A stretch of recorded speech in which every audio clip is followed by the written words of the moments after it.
you're not going to truly live in your true self, in your peace, in your happiness until you let go of the idea of what you wanted. And that's not even just for organizations and friend groups, relationships too. Mm-hmm. Romantic relationships, because we be hanging on to the idea so freaking tight that we lose ourselves in it. Crazy. But the idea is never more important than your identity. Say that again. Ooh, say that again. I said the idea is never more important than your identity. Welcome to another edition of the Black and Abundant Podcast, where we talk all things personal development and anything that it regards to. Let me fuck that up and start it again. Woo! All right. Welcome to another edition of the Black and Abundant Podcast, where we talk all things personal development and the different ways you can elevate your life. We are your host. I am Jamal, and this is my amazing, beautiful queen, Nia, a.k.a. Nia Love. How you feeling, babe? I am feeling great. I'm feeling confident. I got my toes did and my eyebrows done. I accidentally shaved off my eyebrow last week. So the lady cleaned them up and fixed them real nice. There's still a patch there, but don't look at it. Can't even tell for real. Now they know, but can't even tell for real. The lady noticed. Yeah. She's like, "Oh, did you shave your eyebrow?" It's like, look, just clean them up. Don't comment. Hey, let's not forget about your hair. You did your own hair. Yes, I spent 8 hours the other day. More than 8. I started at 11. No, I started at 12 and I ended at 11:30. So that's my life. First and last time, because next time we just going to pay somebody. Yes, we are. We need that time back. How are you? I'm well. I'm feeling really good. Nothing too much to complain about, you know. I'm feeling good. Babe been taking some L's this morning. Bruh, facts. Some L's, so had to get back in the mode, play some little baby, turn up a little bit, shake off all that disappointment. Yeah, definitely been learning a lot within this past week, but it's all for the greater good. What you been doing, babe? Shit. Just been obsessed with this whole credit thing.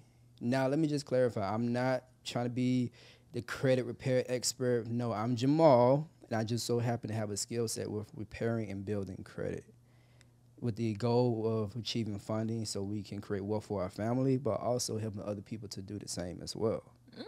That just sounded like a one-liner. Damn, did we just do that live on the Did you just create a spot? one-liner? We have been stuck on this one-liner for a long time, but Jamal just did it. We're going to play this back, and we're going to write that down so we can show our mentor, and so he can be proud of us. Hey, that was fire. That was great, babe. Like, that was not scripted at all, y'all. No, that was his first time. Hey, I like Awesome. that. Okay, cool. Let's put that in the bag. Yeah, I'm going to leave that right there. So, yeah, Babe been working on rebranding. He's been working on building his skill of repairing credit, which services are available. So, reach out, talk to us, book a consultation with him so he can see how he can serve you. Yeah, I had an epiphany the other day. You remember I was telling you about how I'm very talented. Like, I'm great. I'm good at a lot of different things, which is cool. But there's a difference between being great at many different things, but being skilled at a few things. Yeah. That's what separates the difference. I realize I don't want to be just great at different things. I want to have a skill set that I can master, because when you have a skill set, you can use that and leverage that as you go on in life, especially when it's a skill set that's in demand and that's connected with other people's lives. Credit is going to be here to the day you die. Credit is literally the door that opens and closes. It puts the cap on how far you can go, and it can also limit you in this lifetime as well. So I was thinking, if I'm going to learn something, bro, master this credit. If you can't repair your own credit, what's the point? Especially where we going. Yeah, exactly. Credit, taxes, and insurance. Yeah. Those are the 3 most important things that every person is going to need in this lifetime. So if you're going to learn a skill, one of those 3 or all 3, to be honest. But yeah, we didn't start this to talk about that though, but yeah. What's up with you? Tell me about your past week, some ups, some downs, some epiphanies. What's good? Talk to him. So kind of like adding on to the whole skill thing, is I recognize that I have a skill in, what's the word? Awareness. I have a skill in personal awareness. And one thing that I've been doing all week, so like I've been saying, I've been working on a course, and the course will be dropping next month. This course, let's go, is going to be for women who want to find their own confident identity outside of their ex. So women who are likely going through a breakup and need help through that healing process and how to turn that heartbreak into their breakthrough. So a thing that I did this week is that I went back and I read my journals from when I was going through my breakup. And as I was reading them, I recognized that I had such amazing self-awareness. Really? As in, like, I was very hurt. I was going through all of these fits of crying, depression, self-loathing. I was, out in these streets doing things to kind of heal, essentially, to cope. But I was aware the whole time. Like, you see in my journal where I would say something about, like, yeah, I slipped up. I went and talked to him. But you know what? People make mistakes. And I know that I'm going to learn and grow from this experience. Like, people don't do that. And I had to recognize that a lot of people just aren't skilled in self-awareness. Yeah. So, yeah, that's just kind of what I've been focusing on all week. That's really, really good. Self-awareness. Self-awareness is major key. I'm curious to know, do you know how you got to that point? Well, I'll be talking about that in my course. But go ahead and give them like a little sneak peek that just like open the bag for you in your mind. Well, one thing that I've always been good at is transparency and honesty with myself. And I feel like out of all of the things that I value, that is the number one thing. I'm just really good at telling myself the truth. And I'm not afraid of being hurt. So once I mastered those two things, because I had a shitty childhood. I was depressed my entire freaking childhood. So growing up and going through painful things, I recognize I'm not afraid of being hurt because I've already been hurt so damn much. You can't hurt me more than I've already been hurt. Yeah. So because I'm not afraid of being hurt, I'm not afraid of telling myself the truth. Wow. And I feel like a lot of people fear that. They fear being hurt in certain situations. So they lie to themselves about the truth. They say, well, they justify things that are toxic for them or toxic traits that they have within themselves because they don't want to take accountability, because accountability means that they aren't perfect and that they have to face the truth, which can be painful. Yeah. Which is the topic today. Oh, that's a nice little segue. Yeah, it was a nice little segue. Cool. So the topic today is maturity. Maturity. Okay. And what does it mean to be mature? How can you be more mature? And how is that going to bring more peace and more mental stability into your life? Okay. I think a great way to start this whole discussion off is defining maturity. What is maturity? Because everybody can have their own different explanation of it. So I've actually been thinking about this, and it was really hard for me to come up with an answer, like a real definition. Like, I know the attributes of a mature person, but the actual definition is kind of hard to explain. I feel like someone who is mature is someone who is responsible with themselves and others. I feel like that pretty much summed it up for me. What about you? Great question. If I could define maturity, I would define it as having a sense of self-awareness and understanding, but accepting that understanding as true and doing the necessary things to fulfill that understanding. Because you cannot be aware of things and you just going about life in a certain manner. You just doing things. But one thing about life that I've learned is life will kick you in the ass and life will strip you of your innocence in many different shapes and forms and bring forth new teachings. But what separates the immature and mature people is the ones who take those things that they learn, what life brings them, and apply that new understanding going forward with their life. Mm-hmm. It's you have a new level of understanding and awareness, and your decision making is better, more accountability and more responsibility going forward. Mm-hmm. Compared to where you were before you reached that point. That's a good definition. Think so? Yeah. I feel like it was very thorough. That was off the dome because I really didn't know. Well, I mean, like I said, the definition of maturity is just difficult to understand and hard to define. I should have Googled it. I don't know. Let's do that real quick. Google what maturity is. Let's Google it. All right. All right. What define maturity? The power of cell phones, man. Yeah. Simple. I like to say simple definition. Fully developed, physically full grown, or okay, let's see. It just says fully grown or developed, adult, ripe, mature fruit. Hey. See, this is why I wanted us to define it in our own words, because I feel like people think that maturity is a sign of age. Ooh, talk about that. I've seen a lot of older people who are not mature. Mm-hmm. Hell, I've seen grown men, like 50s, who still aren't mature. Yeah. Maturity has absolutely nothing to do with age. It has to do with your personal development. Yeah. I've seen kids at 8 years old that's so well mature.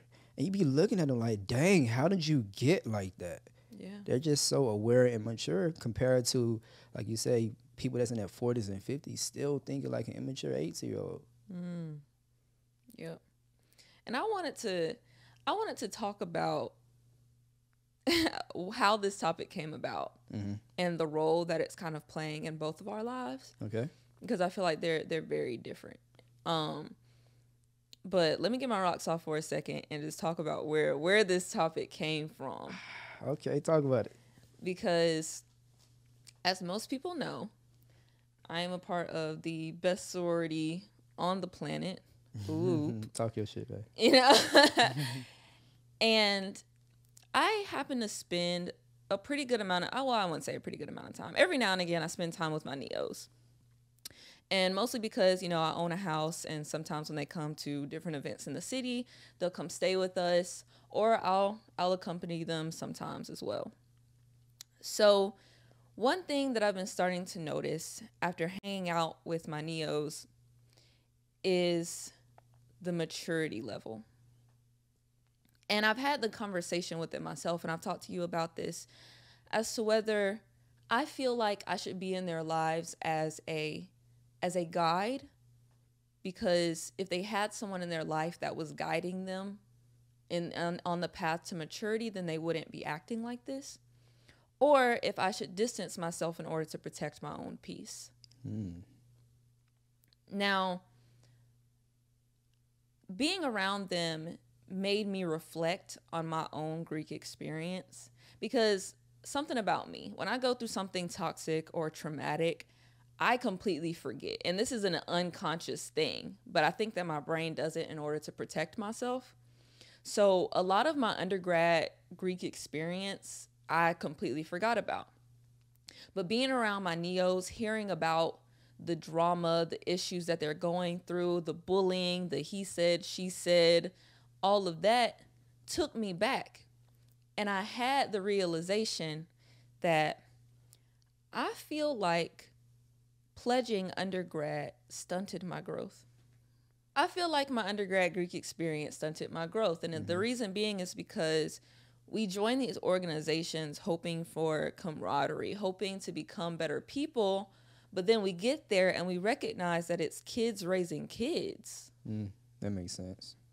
The only values that I were taught in my entire undergrad Greek experience were fight anyone who disrespects you, never embarrass your organization, and if you don't conform, you will be an outcast. And for someone who invested so much time, money, and energy into an organization, becoming an outcast is like, what the hell did I do this for? So that was like the ultimate punishment. And then I see with men. So after talking with guy friends who are Greek or exes that I was with, I recognized that something that they almost encourage is sleeping around with multiple women, disrespecting women. And something that people never talk about is that the sexual assault rate is so high in Black fraternities, but no one's holding them accountable because their LBs are sweeping it under the rug in fear that it'll make the organization look bad. Yikes. Okay. So that's my grievance. So you see why I have a grievance with undergrad Greek life, because you go in there expecting one thing. You expect to be a leader in the community, and yet you have people who aren't mature, people who are dramatic and engaging in disrespect and things that just have no integrity. But these are supposed to be people that are leaders in the community. So what does that say about the Black community? Mm-hmm. You know, not once did we talk about self-love, self-control, integrity, honesty, personal accountability, discipline, which are things that people need in order to live a healthy, mature life. Mm-hmm. So that was my grievance and where this topic came from, because it just makes me mad to see that my neos are literally going through the same stuff that I went through. And it's not even just my chapter. Everyone that I've talked to who go through the undergrad Greek experience, or I wouldn't say everyone, I would say most, honestly. I've maybe met one or two people that actually had a beautiful undergrad Greek experience. But a lot of people that I know have distanced themselves from their chapter, from their line sisters and line brothers, from their neos and prophytes, because they wanted to protect their own mental health. And that's sad. It is. It's scary. So I think that in general, and I'm not just talking about in Greek life, but that was my biggest experience. I really feel like it held me back from being my best self. Honestly, it made me value things that have nothing to do with actually becoming a better human being. Mm-hmm. It made me value things that are petty and dramatic and disrespectful. Yeah. But it's not even just in Greek life. Like, we hang on to the people around us, or we look to the people around us for guidance and maturity and values. But a lot of people don't know what the hell they're doing. Facts. A lot of people are unhappy and dissatisfied and have a lot of chaos in their lives. Because they don't know what the hell they're doing. It's a cycle. Yeah. That's very interesting. Thank you for sharing that story, because I was unaware myself. I mean, I saw it on the outside looking in, but yours actually on the inside of it. You get to see the ins and outs. But I feel like there is a underlying issue, though, with everybody. What I guess we can kind of go back to the Greek experience, but I think it also applies to just life in general, and it connects with maturity, too. I'm curious to know, is it, so they go into it with thinking one thing. They say they want to be a part of this experience, and they're doing it for the reasons that you see on paper that looks good, but on the back end you see people change, or like their real true reasons come out, because you can say one thing but your actions show another. But why are you making these certain actions? What's inside of you that's making you act in that manner and thinking that these things are okay? Or what void are people feeling, you know? Yep. What are your thoughts on that? You're right. And I wouldn't even just say for the people that join the organization, but the organizations itself. Because, I mean, we talk about how, you know, we value God, family, and school before the organization, or we value being these upstanding people. We read, you know, the trusts and all of that, and these are the values of the organization and all of that, but then we don't live by them. So I'm not saying that it's the organization's fault. I love my organization. I definitely do. I think that the problem is on a chapter level and an individual level. Because you're right. We have internal hurt that we're not addressing. And we bring that into a situation with multiple people, and we're expected to be leaders, but we don't even know how to lead ourselves. Dang, that's big. Yeah. We don't know how to lead ourselves, so we look to others who are basically the blind leading the blind. Yep. Don't know what the hell they're doing, and it just turns into a big mess, chaos, filled with immature people. And like I said, it's not just Greek life. This is everywhere. Yeah, in life. This is parents. Like, people love having kids, but don't even know how to be a human being. How can you raise a human being and don't know how to be an upstanding human being? Mm-hmm. So then we have a whole generation of people who were not raised properly and were not taught how to be mature, how to love on themselves, how to take personal responsibility, because we didn't see our parents do it. Yep. So there's just a whole problem in the community surrounding this. So we need to dive deeper with that, though, Queen. So what the question I have now is, what do we need to do to fix that? Is the goal to become mature? And if so, how do you get there, you know? I don't know. Well, I kind of know, but I think we can unpackage that through just having a conversation. Yeah. So what do we need to do? I feel like we're doing it right now because we're talking about it. Okay.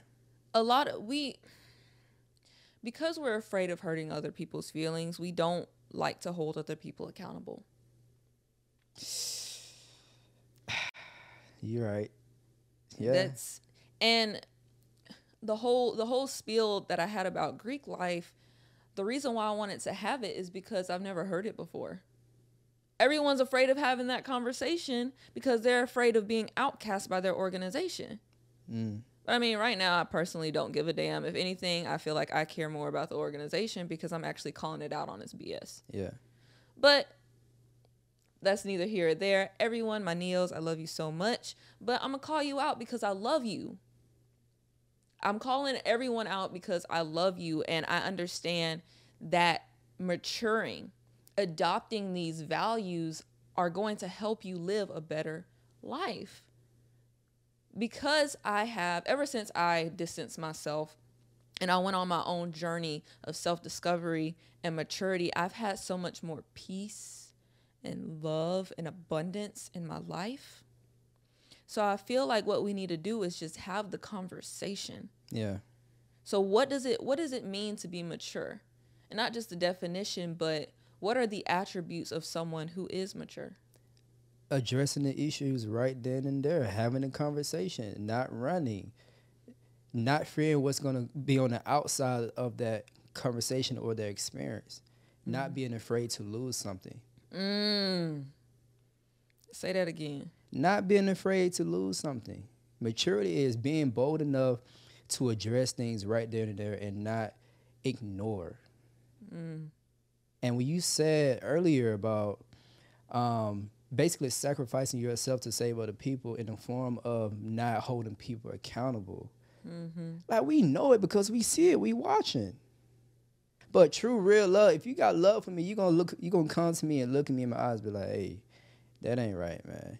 Yeah. You tighten up right there, bro. Like, I gotta, and as I'm speaking, there's a certain person that comes into my mind. We know who it is because you addressed me about it. Like, you say, like, if y'all homies, if y'all real brothers, why you allow him to act in that manner?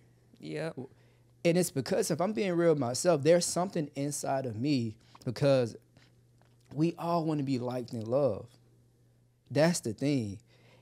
And remember yesterday I was saying, at the root of everything, what really everybody wants is love. Yep. But people are afraid of losing something.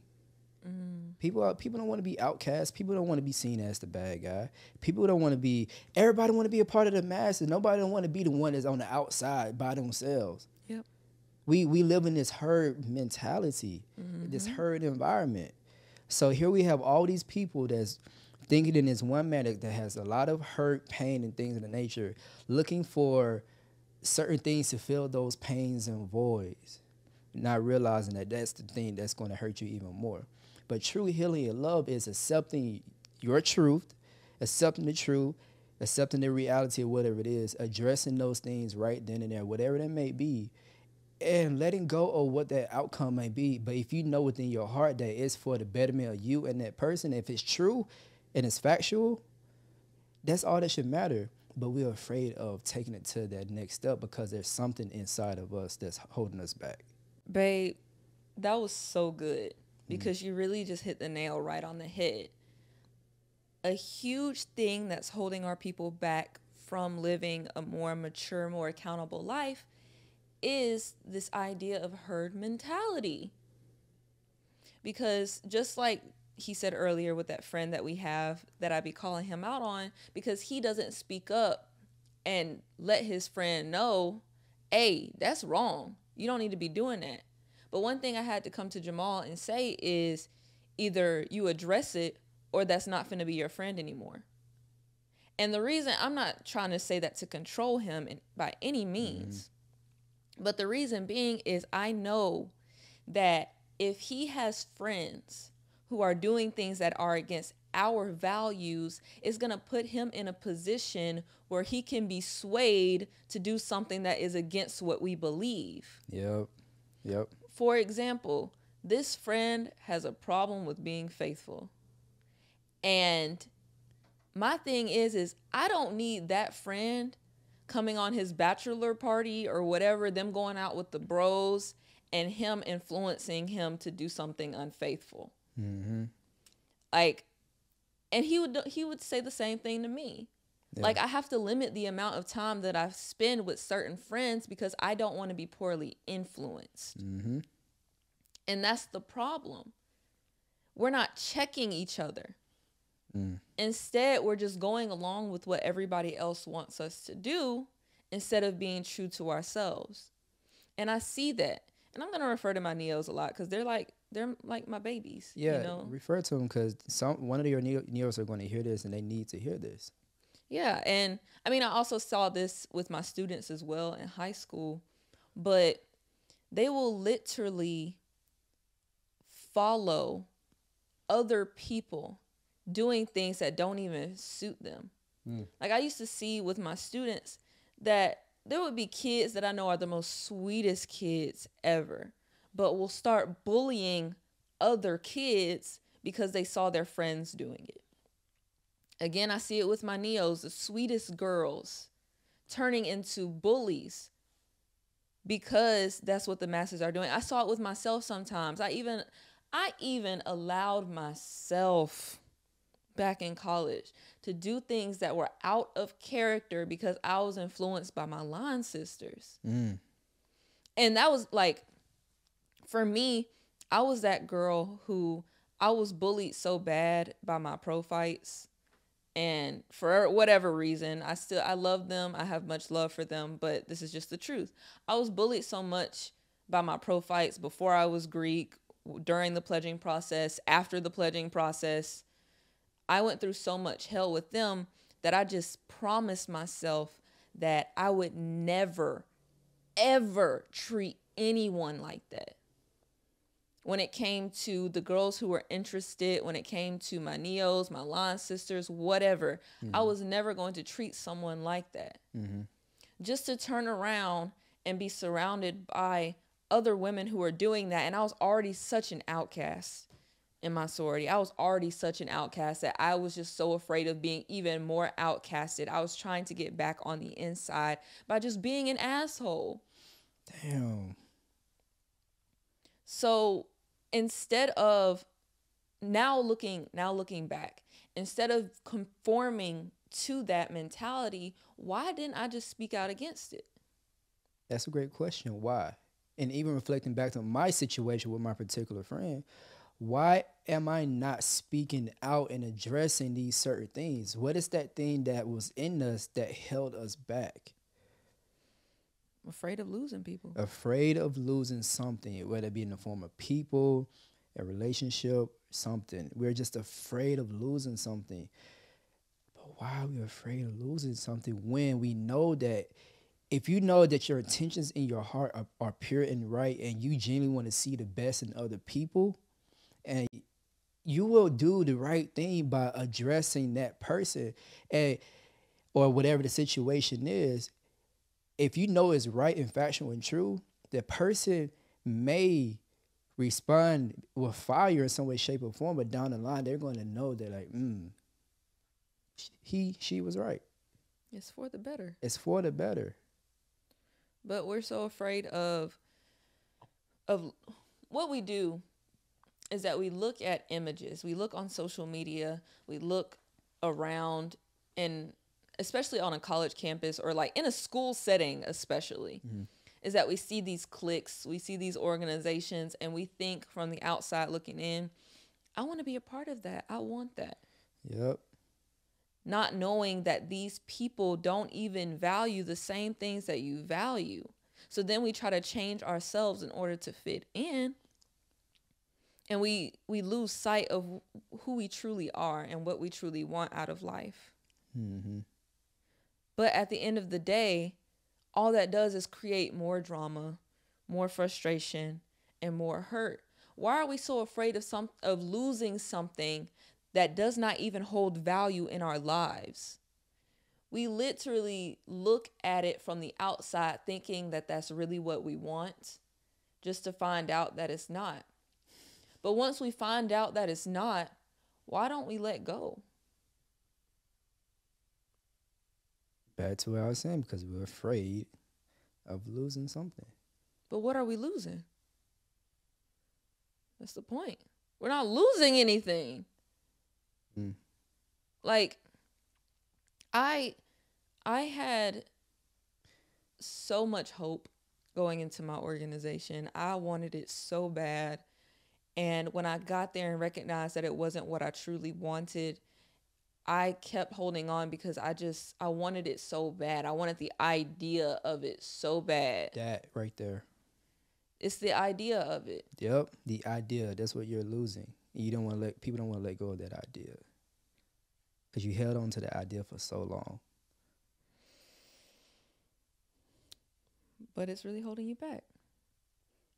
And for the people who are going through this right now, I just want to say that you're not going to truly live in your true self, in your peace, in your happiness, until you let go of the idea of what you wanted. And that's not even just for organizations and friend groups, relationships too. Mm-hmm. Romantic relationships, because we be hanging on to the idea so freaking tight that we lose ourselves in it. Crazy. But the idea is never more important than your identity. Say that again. Ooh, say that again. I said the idea is never more important than your identity.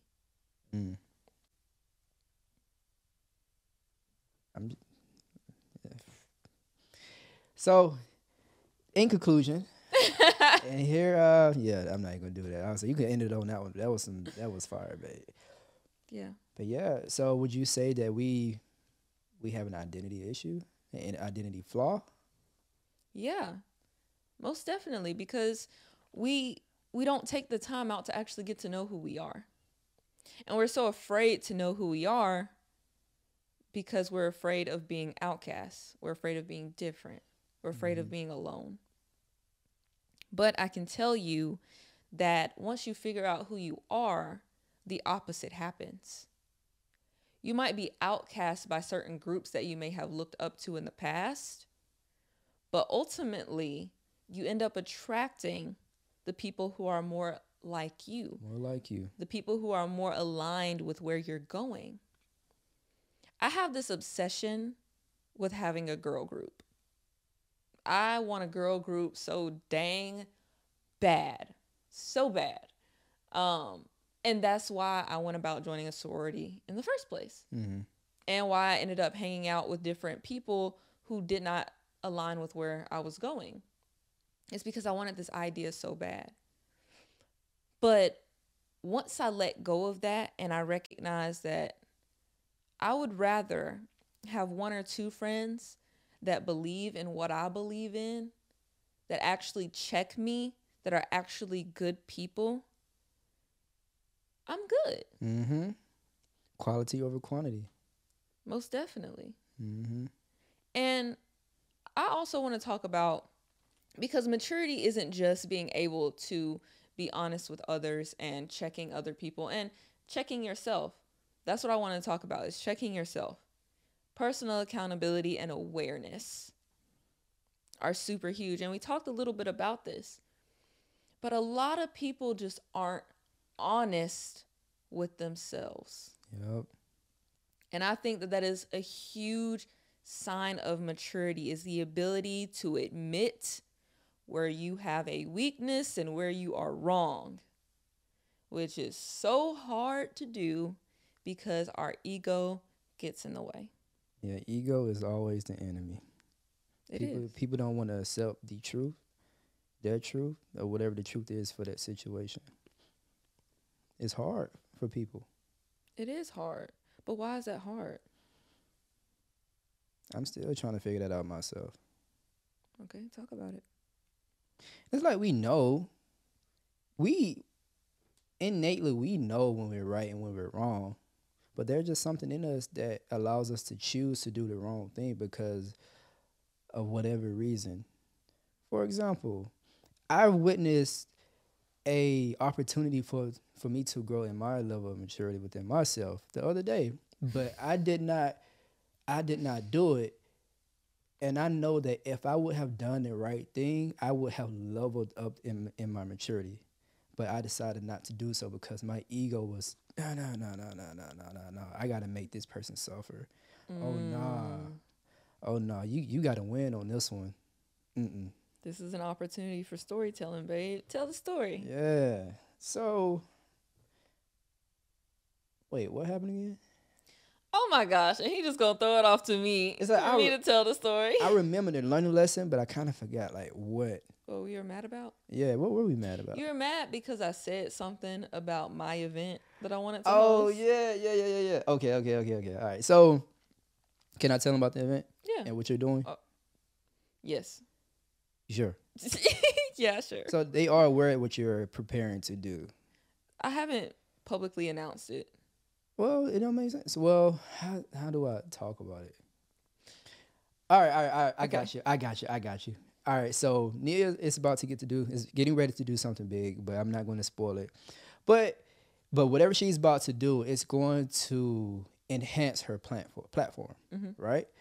So the other day we was talking, and she said that, yes, I'm getting ready to. No, I want to have can I say the event? No. Okay. I want to have this major event, and it's going to be a big thing. And I'm going to have such and such speakers there. Now, these are high-level people that we have been able to build relationships with, like 6- and 7-figure earners people. And she was just saying she want them to speak on the platform. And I was thinking, cool.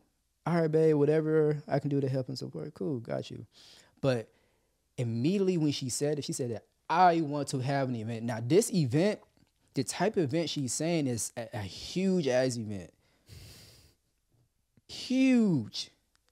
Like next level type thinking type event. And when she said that, when she finished her sentence, my ego said, fuck that. Excuse me, like, F you, freak you, F you this and that. We ain't on the same team. Like, damn, that's F'd up. Like, we ain't on the same team.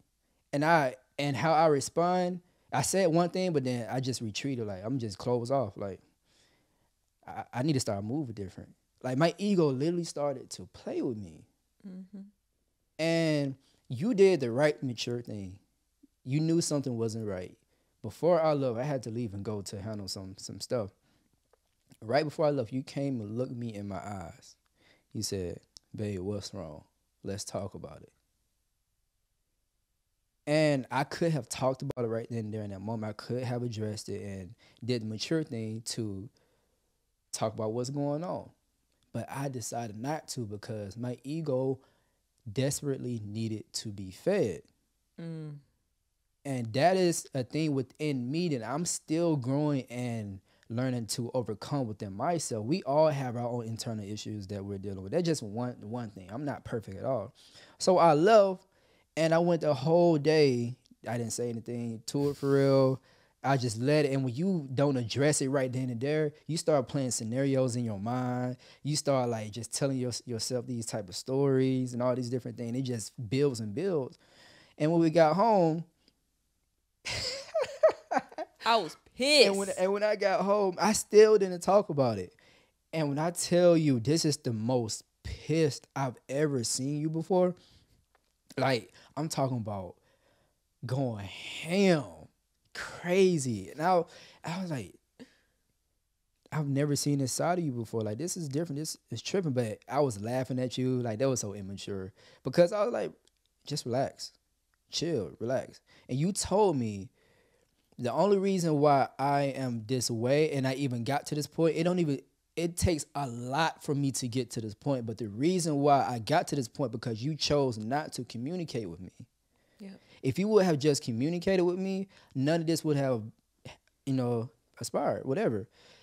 And now that I look back, I'm like, dog, like, why you just didn't communicate, bro? Right there in that moment. And on the back end, now that we talked about it, we came to the conclusion that the event is for this major thing that I'm getting ready to do that we talked about, that we have both agreed that I'm going to be her biggest supporter. Like, when she does this thing, it's going to help her overall. But this event is specifically for this one thing, and I have nothing to do with that.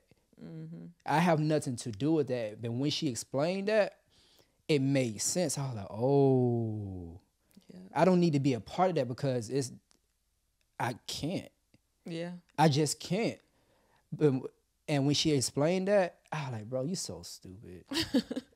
You so stupid. Why didn't you just communicate? Like, why you didn't address it right then? You could have saved so much time and energy. But it was a huge, valuable learning lesson for me in that moment. And I do think that you missed out that piece. What do you mean? When you first brought it to my attention. Yeah. So. Yeah, so the big problem was that he felt like I left him out on something big that I wanted to do, but I forgot to tell him that it was for my specific platform. Mm-hmm. So that he really can't be involved. Mm-hmm. Of course, I want him to be there, and of course, I'm gonna shout him out and everything. Yeah. Like, he's gonna be a big part of it, but it can't be his event along with mine, because we've already established in our relationship that we are partners in crime. We're teammates. We a package deal. We do everything together, essentially.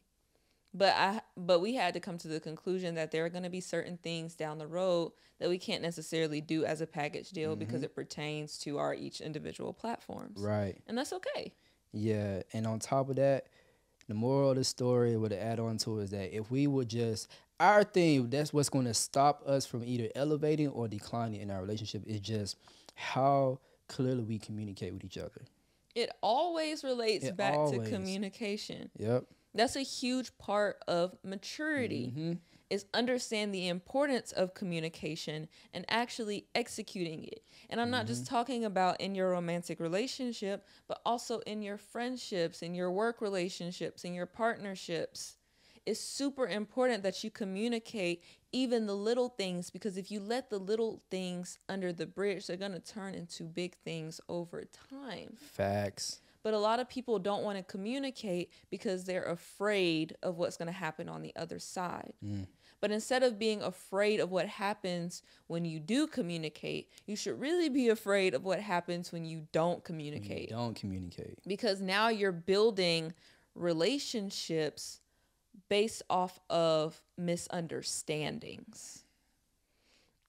So, a friend of ours just lost her job. And she was talking about how she would show up to work late and nobody ever said anything to her. So she kept showing up to work late. I get it. As a teacher, I used to show up like an hour late and nobody said nothing to me. So I kept doing it. I didn't have any fuel for me to do better. Same thing with relationships. If you don't address something, you're basically telling that person that it's okay to keep doing that. Ooh. So now you're breeding something that's unhealthy and toxic within the relationship. Now you're letting certain things slide that don't align with who you are and what you value. Now you're building a relationship that is actually not productive to who you are and your happiness. That's really, really good. That is so freaking good. I hope y'all like taking notes, like really taking these gems and putting them in your pocket and apply it so you can apply it to your life. It's very important for you when you get to a place within your life where you're starting to live intentionally, and you have to be aware of who you decide to invite into your life. Like you get to a point where you start to be aware of that. It's very important for you to have the conversation with these people. Like they know and have a certain understanding that like, hey, for my growth and development and betterment, this is where I'm going. We need to have this mutual understanding that in how we communicate, how we do things, we need to know what's tolerated and what's not tolerated. And one of those things is how we communicate, addressing things with something that's right. I need for you to come to me and let me know. If you know that I want to be the best that I can be, and you're on that same path, how I know you really rocking with me is that you will come to me and check me on some stuff. If your friends are not coming to you and checking you on some stuff, they are not your real friends. They are not your real friends. Word. So those are the type of people that we are only inviting into our life because we are going somewhere. We have a huge mission to fulfill. We got things to do. We want to reach our fullest potential, and that's very, very important. So with all that being said, how do we tie that back into maturity? In a nutshell, maturity is just being honest. Being honest and then doing the honest thing. But the root problem is that people aren't being honest. And that's where we keep holding ourselves back. Like, again, people keep associating maturity with age or with wisdom, but I think true wisdom comes from being honest. Because if you're honest with yourself about what you like, what you don't like, what you will tolerate, what you won't tolerate, what you value, what you don't value, you will live such a more open and happy life. You'll accumulate so much wisdom because you'll start learning about what it truly means to be alive. And I don't want to make that sound like super deep and philosophical or anything, but I believe the true goal of being alive is to find that peace within self, that happiness within self. But how can you do that if you're not being honest with yourself and those around you? Yo, the late, great Nipsey Hussle, rest in peace. That dude was a true God. And forgive me if I say his quote wrong, but he said that basically he would rather be at peace with himself and at war with the world instead of being at war with the world and peace. Other way. How'd it go? I would rather be...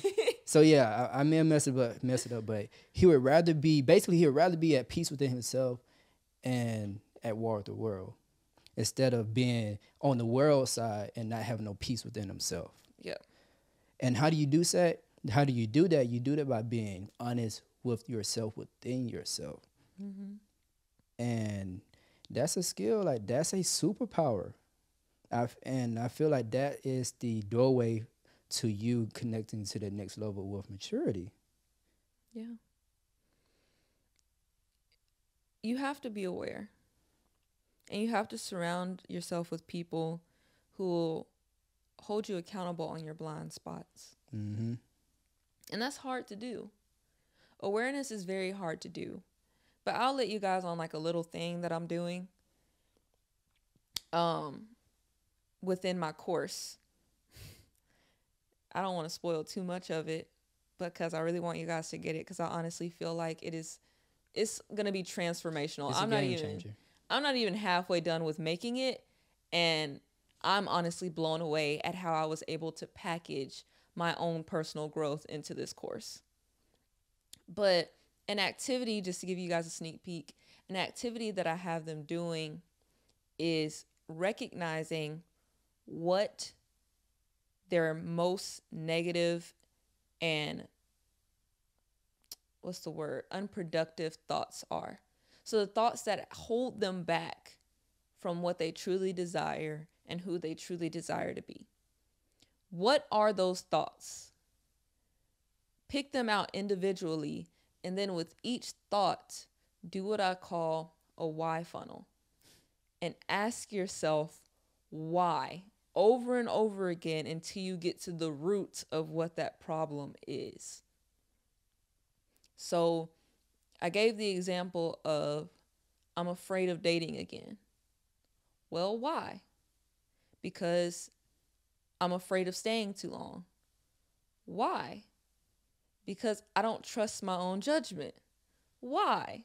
And I basically got down to the root that I believe that I'm over dramatic and over emotional because my parents told me that I was. Therefore, I don't trust my judgment. But now that we found the root cause of where that came from, now I can address the real problem.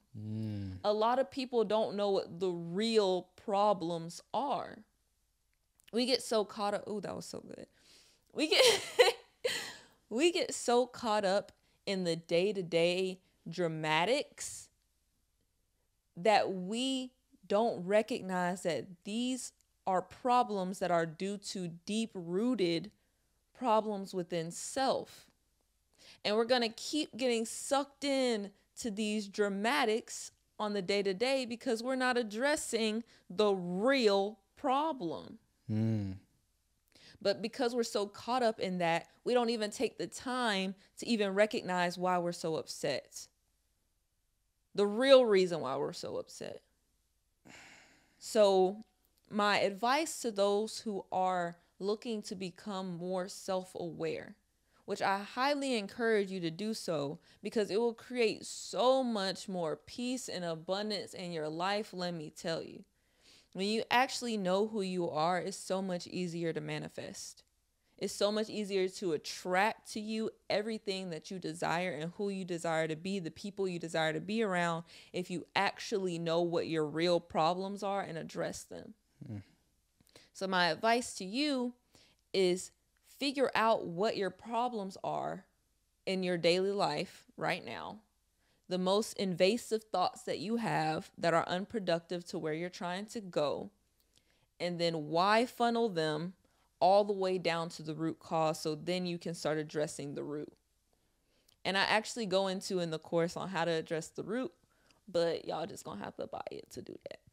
But if y'all don't want to buy my course, then I highly recommend you doing this with a counselor or a therapist. I honestly feel like counseling and therapy really helped me adopt this mentality of self-awareness because that's essentially what they do. They get to the root of your problems. But how can you do that on your own, without counseling? Because counselors are hard to find. Good ones are really hard to find. And some people are against that. But having the skill of calling yourself out and understanding yourself and where your true problems are coming from, that's something that every person should have. Wow. The skill of calling yourself out. Shit. I hope y'all understand. She just gave y'all the whole game, the key, the method to how to become more self-aware. That analogy, all that was so beautiful. That is a game changer. Wow. And I will always say, and I know we talked about this before, how I would say like the answer to what you're looking for is in the question. We don't ask the right questions. And one of the most beautiful questions you can ask yourself to get to truth and honest with yourself and more self-aware, why? Why? And you can go it just breaks it all the way down to the root level. And when you get to the root level, that is the stepping stone, the foundation, the breed ground to connecting with your authentic, true self. And that's freeing. And I can see how back to what you were saying, what we do, we allow these everyday, day-to-day things pack on us and pile on us over time. And the more things that pile on us, it gives people to the excuse to be a victim and have this victim-like mentality. And I can really see that. And how do you get to a place of self-accountability, self-responsibility, a non-victim mentality? Truth. That why method. That's going to help a lot of people, Queen. Thank you, babe. Wow. And you just said the word that is the key of what's holding you back from being more mature, taking more personal accountability and responsibility. And that is victimizing yourself. Oh, that's what I did the other day. I victimized myself. Yep. That's what the ego allowed me to do. The ego allowed me to victimize myself. Damn. Victimizing yourself, believing that you're always right, believing that the world centers around you, and only seeing from your perspective. Wow. That's crazy. The mature person knows how to look from the perspective of others, or at least seeks to look from the perspective of others. That's maturity, seeking to understand before being understood. Yep. And that just ties it back into communication. How can you understand someone else's perspective if you don't communicate with them? And even if you can understand from their perspective, you don't truly know until you hear it from them. Until you actually take the time to listen. I recognize that. Okay. Remember, this is gonna be a long podcast. Let's go. It's what it is. But remember, I was reading that book, Wholeness. One thing that he said is that a lot of our problems at the very root, is just our desire to be seen and to be heard. So the best thing that you can do for someone else is make them feel seen and heard. And that's just a tidbit on how to build better relationships in general. Is that one thing I see in a lot of toxic relationships, and this is with family, friends, romantic partners, whatever. A common trend that I see is that you're trying so hard to get your point across that you aren't even paying attention to what the other person is saying. Facts. That's so true. I used to see this so much with my line sisters, is that I never, ever felt heard and understood. And even when I tried to communicate how I felt, they were so absorbed in what was going on in their lives that they didn't pay me no mind. Immaturity. And I mean, I can't say that I was perfect because, same. I was so focused on the fact that I wasn't being heard and understood that I would just get frustrated and just give up. But I recognized when I started to distance myself from my chapter and my sisters, is one thing that I would do is when they were upset with me or when they were upset about something, I'd just be like, okay. I wouldn't even give my side of the story. I'd just let them vent whatever they had to vent. And I'm like, okay, I understand what you're going through.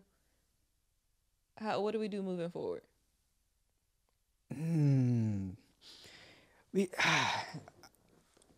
Oh my God, that is so good. Oh my God, that is so good, babe. Your next level of maturity is when you reach a place within yourself where you can go into these experiences and these relationships with the mindset of, let me understand her perspective. Why is she responding in that manner instead of trying to be heard? No, seek to understand first. Listen and respond in a manner that is conducive to both. Because like you said, what people really want at the end of the day is to be seen, heard, felt, and loved. And when they don't feel like they're getting that, it's like a threat to them. And I also want to say that not everyone has the capacity to give you that same understanding. And you have to be okay with that. You have to be okay. Not everyone is going to see, feel, and hear you because they don't have the capacity to do it because they are at a place within themselves where they can't receive. They're still victimizing themselves. Therefore, they cannot see you. And you have to be okay with that. In order to protect your peace, you have to just let them be felt, heard, and understood. And then also have the maturity and self-love within yourself to know that you can be felt and understood without forcing it on other people. Yeah. You can feel and understand yourself. You can justify yourself. You don't need other people to justify your feelings and your thoughts. You can justify that within yourself. Therefore, you won't have this need to force people to hear you. Yep, because you've already created that safety and that feeling of being heard within yourself. Oh, and that's so good. And you have that understanding because you have reached a level of maturity and understanding within yourself to where you are able to see and know that that person has not reached that level of maturity in the same. So you have the power and the knowing within to not even entertain and just to let that go. They're still maturing. The ability to let go. Another attribute of mature people. Ooh, that's so good, bro. Damn. The ability to let things go. Wow. No matter how emotionally attached you may be to it. I feel like I'm going to give y'all all the tidbits of my course. I'm not trying to. I'm really not. I'm glad I'm not even done with it, or else I just give the whole course right now because it's just, that's the goal of it, is to help you become more at peace within self and love yourself more so that you can create an identity outside of the people around you. But one thing that used to bother me so much when I was going through my breakup. Now, my best friend is his sister. I love you, Kimaya. We love you. What up, sis? But it was, I can imagine the shit we put her through. I feel so bad. I know. I feel so bad every day. Because you can imagine being his sister and my best friend, that when we broke up, she had to play middleman a lot of the times and had to put up with both of our shit. And I understand why she had to distance herself from me at some point, and from both of us. She didn't talk to both of us for a while. But I'm glad we were able to fix that and rekindle and be as close as we are today. But anyway, one thing that she used to tell me when we'd be on the phone for hours because I was distraught is she'd be like, just let go. Just let go. Just let go. You just need to let go. You got to let it go. I'm like, what the fuck does that mean? What does it mean to let go? Because it's so easy to be like, just let go. But how am I supposed to know how to do that? Obviously, if I knew how to do that, I would just do it. So a method that I came up with during that time, actually, it was after one conversation we had where she went off on me about letting go. And I went back in my apartment and I cried. And then I sat with myself and I was like, you got to find a way. You got to find a way to let go. So every time an invasive thought came to my head, I would just say, fuck it. Literally, I would just repeat, fuck it, over and over and over again until that thought left. And in the beginning, it was very hard. I had to say it like 1,000 times before I finally got any peace.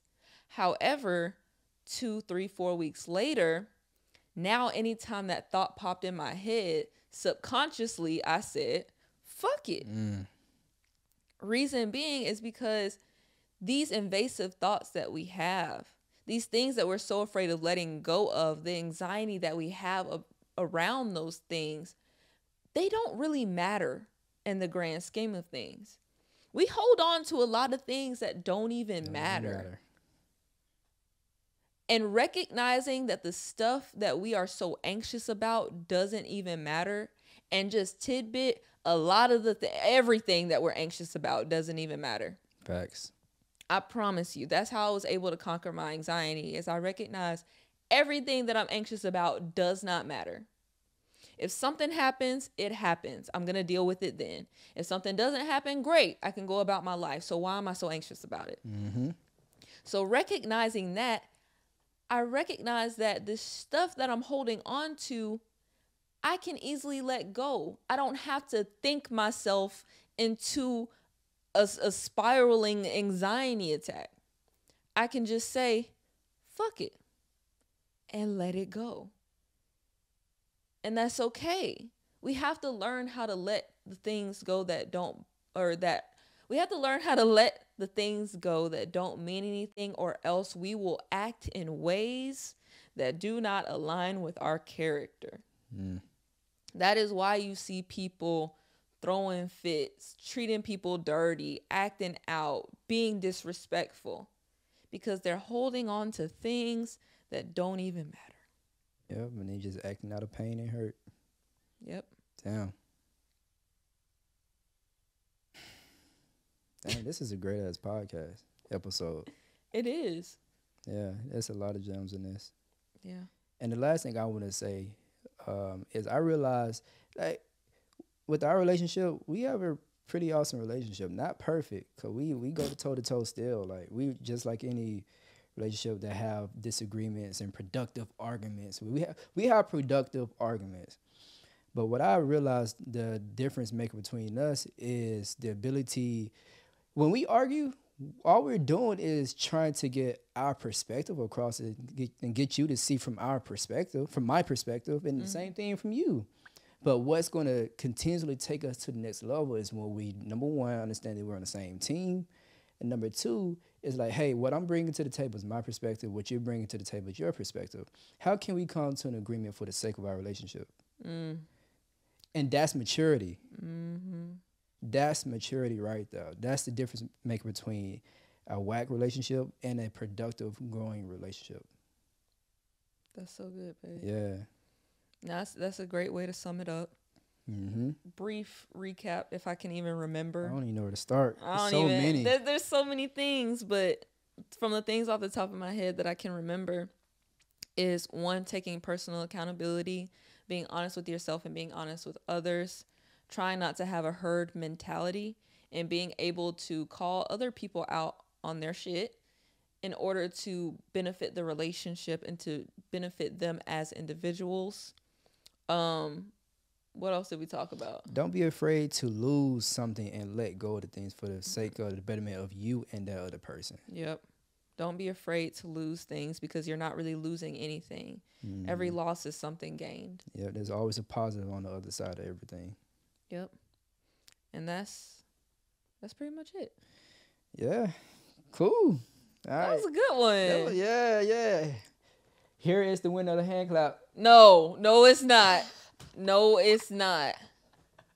And if you didn't see the episode from last week, we had a competition as to which handshake we should keep. And that was not the winner. That is the one that I hate the most. All right. So I don't even remember what it was that one. Okay. Which one you like, baby? I mean, I like our original handshake, the one we've had for like 3 years. All right, we'll keep it. We'll keep it. All Yeah. right, so wrap this up, babe. All right. Well, if you guys haven't followed us already, go ahead and follow me at by Nia Love. And by the time this episode drops, are you going to have yours rebranded? Yeah, my new rebrand is going to be up. So I'm not even going to say my @ name, but matter of fact, as I'm saying these words, we're going to have the new name right here. Just say it. You know what it is. No, we're gonna let them know. So I'm gonna do the little hand thing, and you're gonna have it. Okay, what about the people that are actually listening to it and can't see your hand? I'm sorry, y'all. Go to YouTube. Okay, the camera totally died right there at the end, but go ahead, follow me at by Nia Love. I talk all things relationship, mindset, and personal development. And go ahead and follow Jamal at. The name will be there. And he talks all things health and wealth, giving you game on this credit industry, this whole credit play. I don't even know how to say that. And the way that I like to put it, like I said earlier, is hey, I'm me. This is what I do. You know, I'm developing skills, and I'm just so happy to share it with you all with the intent of helping other people become better and better their situation as we better our situation as well. So whether that may be in the form of credit, business funding, all that good stuff. So just stay tuned for what's to come. Bars. But anyway, we'll see y'all next time.